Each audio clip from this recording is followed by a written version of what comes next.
जय Bhim panther एक संघर्ष. मित्रांनो, आत्ताच हा चित्रपट पाहून आलोय आणि या चित्रपटावरती मी तुम्हाला काहीतरी माहिती देणार आहे. इनफॅक्ट हा चित्रपट मी यासाठी पाहायला गेलो होतो कारण मला असं वाटलं की दलित पॅन्थर विषयी ह्या चित्रपटामध्ये काहीतरी पाहायला भेटेल, काहीतरी बघायला भेटेल आणि दलित पॅन्थरचा इतिहास समजण्यासाठी मदत होईल असं मला वाटलं होतं.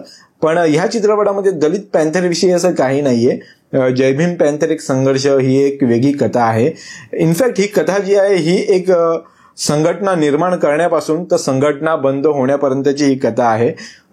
दलितांवरती अन्याय अत्याचार होतात, शोषित पीडितांवरती अन्याय अत्याचार होतात आणि त्या अन्याय अत्याचाराचा प्रतिकार करण्यासाठी एक संघटनेचा निर्माण होतो. ज्या संघटनेचं नाव असतं जय भीम पॅन्थर. आणि मग ती संघटना हळूहळू मोठी होत जाते. संघटना 5 मित्र ओपन करतात आणि नंतर लोक त्याला जुळत राहतात आणि ती संघटना मोठी होती. आणि मोठी झाल्याच्या नंतर राजकीय लोकांची नजर त्याच्यावरती पडते आणि मग हे जे राजकारणी लोक आहेत ती संघटना कशी आपल्या ताब्यात येईल किंवा त्या संघटनेमध्ये जे मुख्य लोक आहेत ती मुख्य लोक कशी आपल्या बोटावरती नाचतील यासाठी प्रयत्न करतात. आपली लोकच कशी आपल्या माणसांचा फायदा उचलतात आणि आपले जे राजकारणी आहेत ते राजकारणी आपल्या लोकांचा कसा फायदा उचलतो. तर ह्या पद्धतीचा हा मुळात पिक्चर आहे जो मला फारसा आवडलेला नाही.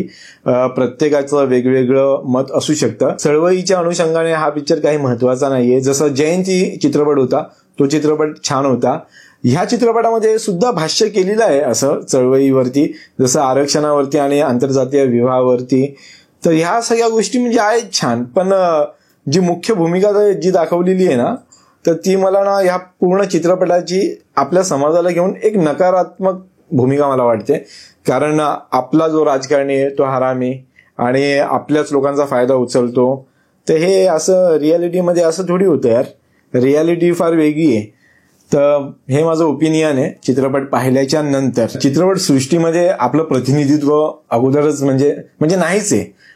मी कमी म्हणणार होतो पण चित्रपट सृष्टीमध्ये आपलं प्रतिनिधित्व नाहीये आणि हे प्रतिनिधित्व असं बनतंय, निर्माण होतंय आणि मी असं काहीतरी नकारात्मक बोलतोय. पण ही गोष्ट सांगणं पण गरजेचं होतं ना. जसं ह्या लोकांना असं वाटलं की आपल्या समाजातले जे निगेटिव्ह नकारात्मक राजकारणी लोक आहेत त्यांना दाखवणं गरजेचं आहे असंच कदाचित वाटलं असेल आणि त्यांनी तसं दाखवलं ना. तर म्हणून मला पण असं वाटलं यार याचा परिणाम तर नकारात्मक होईल समाजावरती. म्हणून मी पण माझी भूमिका मांडली ह्या व्हिडिओमध्ये. तर हा जो चित्रपट आहे हा चित्रपट आंबेडकरी चळवळीसाठी काही महत्वाचा चित्रपट नाहीये. चित्रपट दाखवणाऱ्यांचा दृष्टिकोन मुळात मला पटलेला नाहीये. जसं एक व्यक्ती आहे जो आपल्या गावामध्ये जयंती करू इच्छितो पण गावातले जातीवादी लोक करू देत नाही. तर ह्या सगळ्या सत्य घटना आहेत ज्या समाजामध्ये आत्ताही घडतात आहेत आणि तो जयंती साजरी करतो आणि त्याचा मृत्यू होतो. मला असं वाटलेलं की त्याचा मृत्यू झाल्याच्या नंतर आपले लोक प्रतिकार स्वरूप काहीतरी करतील, हिंसा स्वरूप नाही, अहिंसेच्या रूपामध्ये, लिगल फॉर्ममध्ये. पण चित्रपटामध्ये तसं काही दाखवलेलं नाहीये. ओव्हरऑल सगळी आपली पडती बाजूच दाखवलेली आहे आणि मला हा चित्रपट फारसा असा आवडलेला नाहीये.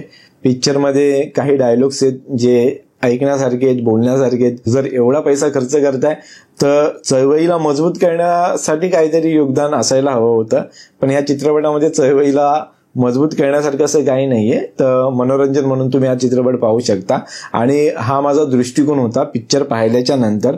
तुम्ही चित्रपट पहा, वन टाइम वॉच मूवी आहे आणि तुमचा दृष्टिकोन काय आहे कमेंटमध्ये तुम्ही मला कळवा. भेटूया पुढच्या व्हिडिओमध्ये. तुर्तास जय भीम, नमो बुद्धाय.